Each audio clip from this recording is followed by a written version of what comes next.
everyone, this is just going to be a quick video talking you through some revision techniques. So if you are struggling with finding a revision technique that works for you, or if you just want to try some more out, then keep watching. So the first technique that I'm going to talk about, none of these are going to be like mind-blowing, groundbreaking, but there are a few different strategies that you can use whilst sort of doing these revision techniques that will help you, particularly in law. So first technique is mind maps. So hopefully we all know how to create a mind map now. You start with the title in the middle and then you branch out with the information. But in law in particular, when you're doing your AO1, you need to be very sort of savvy about what information you're actually including in your answer. Because as you know, there's a lot of information to take in, and you've only got 10 minutes for your AO1, and it's not always possible to include all of the information that there possibly is in those 10 minutes. So you need to really think about what is important to include in your AO1 when dealing with this particular scenario. So you should put yourself in the shoes of a solicitor, and imagine you're a solicitor and your client is paying you however much an hour for your advice, and you're talking about things that aren't really relevant to their case. They wouldn't be very happy with that. So if they've come to you, they've stolen a bicycle, for example, and you're saying, well, body parts aren't property, they would not be happy with that. So you just need to be including the things that are really, really relevant to that scenario. So one good technique when you're doing mind maps is to start off with your title in the middle. So if we're doing theft, start with theft in the middle, and then branch out initially with things that you would need to include in every single theft scenario. So for example, you would always need to include in your AO1 section 3 appropriation is assuming the rights of the owner and the cases for that. You would always need to talk about property, the 5 categories of property, but then there are some exceptions, things that aren't property that you would only need to talk about if they are really, really relevant to the scenario. So you would always need to state the 5 categories.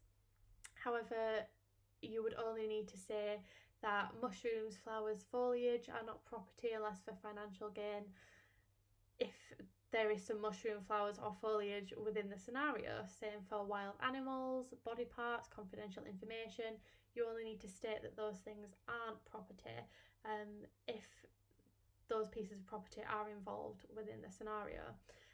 Same when you're looking at belonging to another. So you would always need to say belonging to another is about control, possession, proprietary right or interest, but then you would only need to talk about section 5.3 and section 5.4 about receiving property by mistake or being given property with a clear obligation if they are relevant to the scenario. So what I advise you do is start with the title, branch out with things that you would definitely need to include in every scenario, and then branch off of those even further in a different colour with things that you would only need to include if they are relevant to that scenario. So one colour for things that you would definitely need to include in all of them, another colour for things only if they're relevant to the scenario. Then we've got flashcards. So again, you all know how to use flashcards. Depending on what you're using them for, you can use them different ways. You can either, write the word on one side and then the definition on the other side and test yourself like that. If you're making case cards, you might want to make sure you've got the facts, the outcome and the ratio, so the reason for the decision. I would also recommend you put in the area of law which that case is from on there somewhere as well. So if it's from criminal law or tort, or you can be even more specific. So this is from murder, this is from voluntary manslaughter, this is from negligence. Some students have told me that they've been making a game out of their flashcards, which they've said has really helped them, and I thought it was a really good idea. So one student said that she created a game with her sister where they had a set number of flashcards each to begin with, and they would go through and test each other. Every one they got right, they put in one pile. If they got it wrong, they put it in another pile, and then whoever had the least amount of cards in their wrong pile at the end won. And then they would go back through for, you know, the questions that they got wrong, and they would test each other on those repeatedly until they made their way over to the correct pile, and they were confident on the ones that they got wrong in the first place.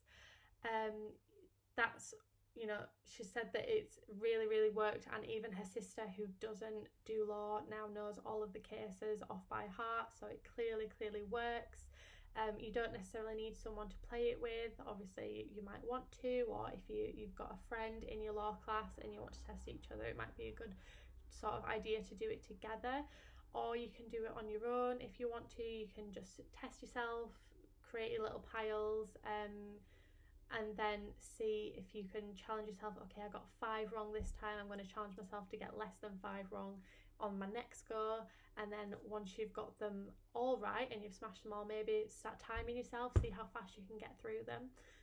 So you don't necessarily have to have someone to play it with either. Then we have bullet journaling as well, so, or knowledge organisers as well, so just putting all of the information down onto one sheet of paper, or as few sheets of paper as you possibly can.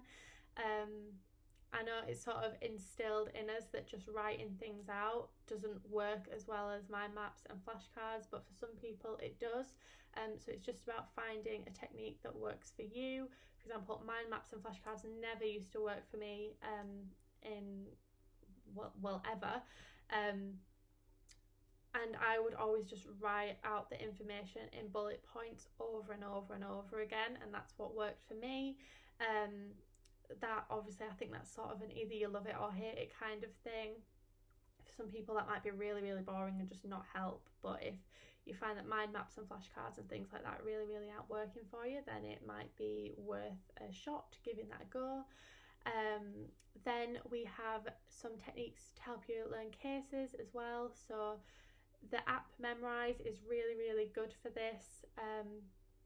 You know, students who have come out on the top of the Memrise leaderboard are those students who have gone away with A's and A stars. So again, it really works. There's a separate video where I talk you through how to get started on Memrise, because it's a little bit funny. You have to set up your account on a desktop laptop before you actually download the app, because it's originally a languages app, which we just adopted to help you learn case law. But Memrise is a really, really good app. It will test you on your cases it starts off small with, you know, just 1 or 2 cases, asks you questions about them in lots and lots of different ways until you feel confident on those, and then it gradually sort of begins to include even more cases.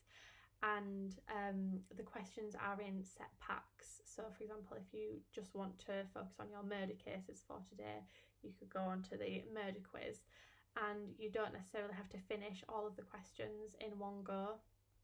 So if you've just got 10 minutes on the bus and you just want to, you know, do a few cases but you don't have time to do all of them, it doesn't matter, you can just go off it and come back to it and it will be in the same place. So very, very much recommend Memrise. There's also Quizlet, which is sort of just a virtual flashcard app that you can download for your phone. So you might want to you know, write out all your flashcards physically, because it does help the information stick a little bit more if you write it out physically. But if you don't want to be carting around all of those flashcards with you everywhere you go, and you just want to be able to, you know, whack them out whenever you want to do some law revision, then Quizlet is a good idea. So it's just virtual flashcards, and you can create different sort of decks on there as well for different classes or different topics. Brainscape again is another app similar to Quizlet. Another technique as well that particularly used to help me, again this might not work for you at all but it's just an idea, is I used to, when learning cases, I would try and relate the information or the facts to people that I knew. So for example, with Cunningham, I had a science teacher called Mr. Cunningham, and to help me remember Cunningham, I pictured him ripping a gas meter off the wall, and that just helped it stick. Obviously it's not going to work for every single case, because you're not bound to know someone with those names, you know, we do 600 cases. I don't even know 600 people. And some of the names, you know, like Valderrama Vega, you're probably not going to know someone with that surname, but for a lot of them it can work. You can relate it to, you know, people with those surnames that you went to school with, or your teachers, or, you know, anything. Those are all the revision techniques that I'm going to be talking about today. I hope it's been helpful and that you are able to find one that works for you. I'm going to put a slide up at the end of this video with 3 different tasks. So the different levels, we've got jury level for the people who feel like they need a little bit more help, more like an intervention level.